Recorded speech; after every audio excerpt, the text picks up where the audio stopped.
Good morning, Fort McMurray, Wood Buffalo, and the rest of the world. You've tuned in to the Mac City Morning Show. I'm your host, Elliot Pierre. We're going to start this episode off the same way we start every episode off, with a moment of gratitude. I know that you could be doing a million other things with your time, and the fact that you spend it with us truly does mean the world to me. So thank you. On that note, Tanner, hit him with the intro.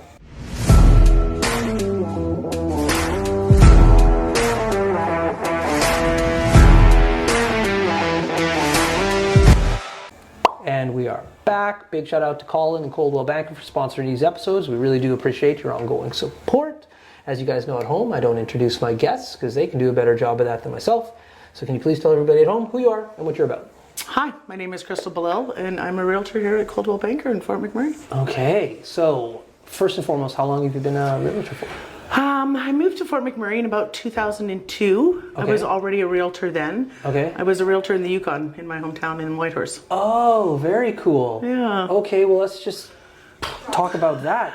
So, you're from the Yukon. Mm-hmm. That's where you're born and raised. I was, yeah. What was that like? Cold. Yeah. You know what? It's very similar to here, actually. That's right. It's an industry community. Yeah. We're a little further north, so That's right. spring a little later, fall a little sooner. Right. But other than that, the community is pretty nice, actually. Fort McMurray is obviously the population, That's but right. geographically it's even similar, minus the mountains. That's right. Whitehorse has a river that runs through it, and subdivisions that run off the highway. It's quite similar, actually. Nice. Yeah. That is so cool. It's very rare that I meet somebody who is from a more northern community than Fort McMurray, right? You're just like, it doesn't really go up that much higher. No, I tell people all the time that I moved south to the big city of Fort McMurray. I'm the only one who can say that. That's hilarious. Yeah. So what brought you here in the 2000s? I was chasing the real estate boom. I was a single girl, no kids, and Fort McMurray was the place to be. So I Sure was. packed up and came to Fort Mac. Yeah, you came at the right time. There's no doubt about that. Okay. Yeah. And so when you moved to Fort McMurray, like you've been here now for 20 plus years now, what has kept you around in the community? You know, I've not been here exclusively for that 20 years. Okay. I've run away from home a few times. Yeah. I love that. What a nice way to put it. Tanner's like, just so you guys never see Tanner, he really liked that joke. Yeah. Well, I run away from home a lot. Yeah. I spent a couple of years back in Vancouver, then I came back. Yeah. Again, work just called me home. I'm a small town northern girl, and I love this small town. Yeah. Then I bought a bar in Mexico, and I ran away from home, and then I came back. I know everyone thinks barn? Bar. Oh, a bar. Okay. Yeah. I was just like, I still want to talk about that, but I was just like, a bar makes a heck of a lot more sense than a barn. Okay. Well, a barn might have been easier. Okay. And then I sold that and came home. What's the difference, eh? Yeah. Well, one's full of drunk tourists, and the other one would be easy to manage. Yeah. They're both filled with animals. Yeah. Both filled with animals. Really, they Nice. are. Yeah. Okay. So I really I love the small northern community. We have a great sense of community here, and it just keeps calling me home. Yeah. Now, the one thing that was apparent, and I wish we were filming, your knowledge on real estate is like really in depth. Like you were knocking some like check marks off, like just the discussion that we were having, that I was like, you're super knowledgeable about Fort McMurray and like what has transpired in the different areas of town and the houses being built. Like, how did you gain all of that knowledge? Well, I mean, I've been in real estate since 1997. Okay. Real estate, the Yukon faces a lot of the same hurdles as we do as far as building goes, and environmental problems with foundations and cracks and grading and stuff. Right. And you can only attend so many millions of home inspections and showings before you pick up on this stuff. Yeah. It was very impressive. Thanks. Like, obviously we've spoken to a number of real estate agents now, and I've bought and sold a number of houses in Fort McMurray.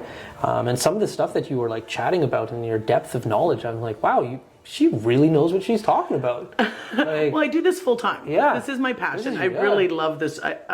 I'm so fortunate to have the job that I do. Yeah. I love my job. Yeah. My favorite actually is working with buyers. And I know a lot of realtors in the industry for many years will gravitate towards sellers, and I certainly have my fair share of repeat clients that I've bought with before that I list home.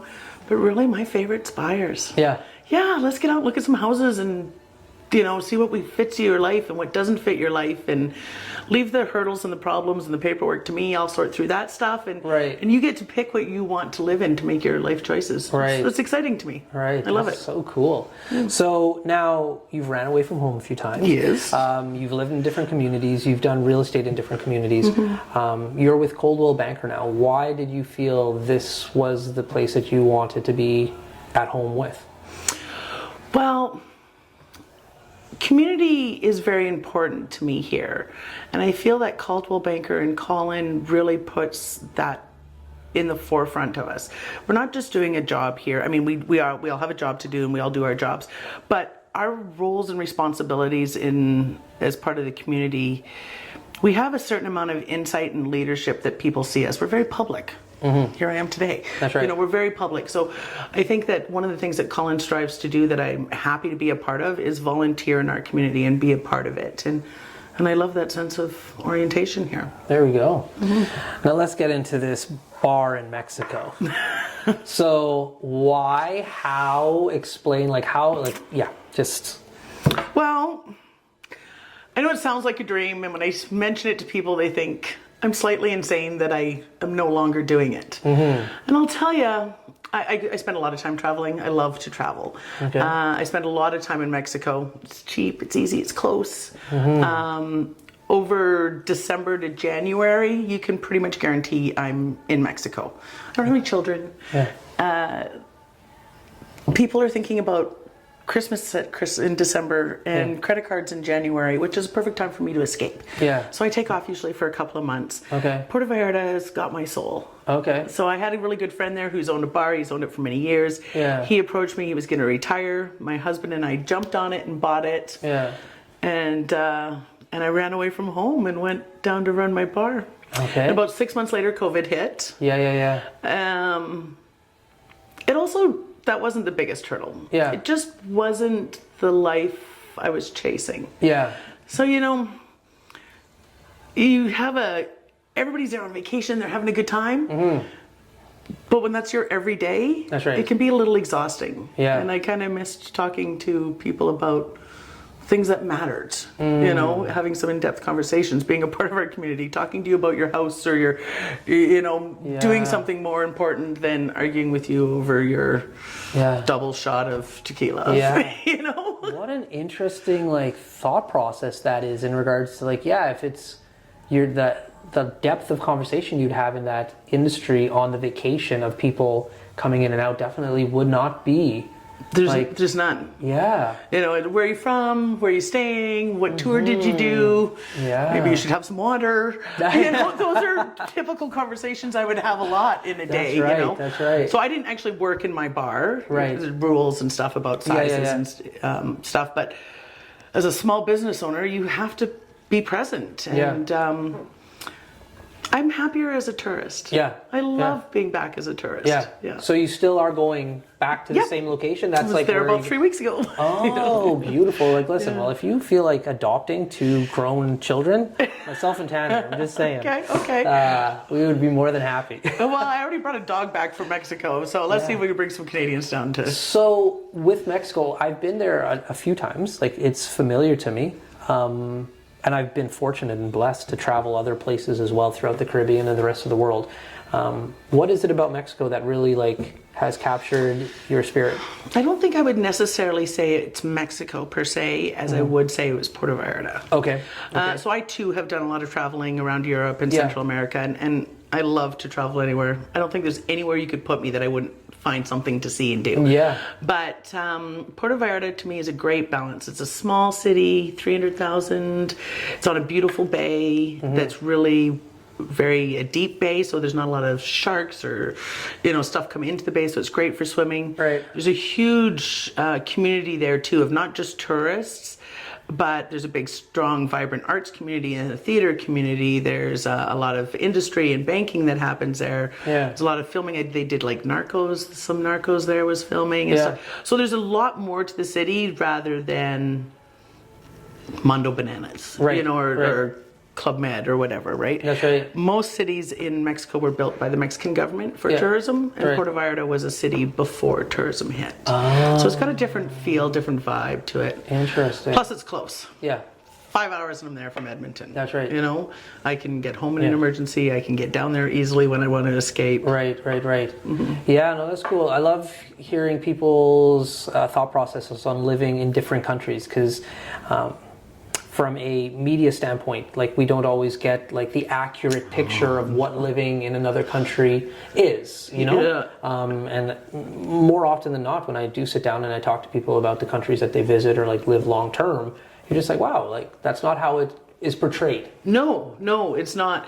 And most countries come with a stigma to them that I have rarely found them to be accurate. Yeah. It's one of the like, and I'm a ditz, there's no doubt about that. And so like I walk around with rose-colored glasses and everything's perfect all the time.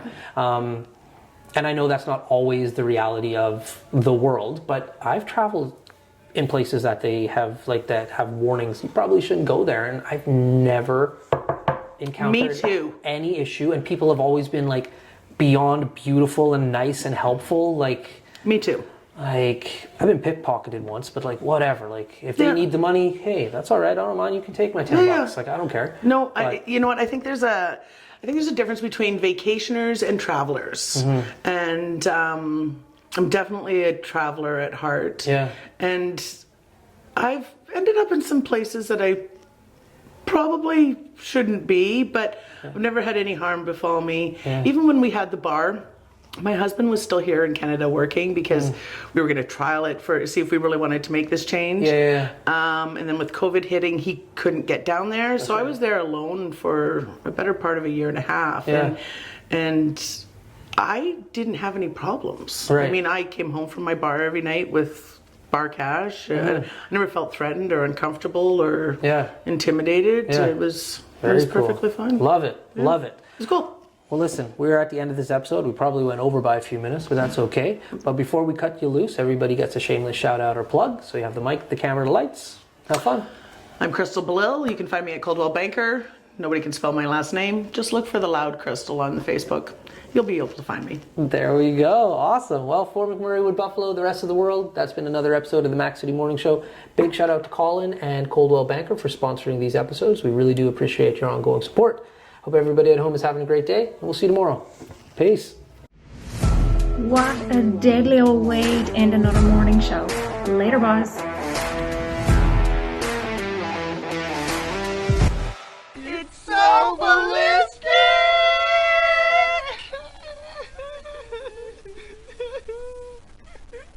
Talk about quenching your ugly thirst.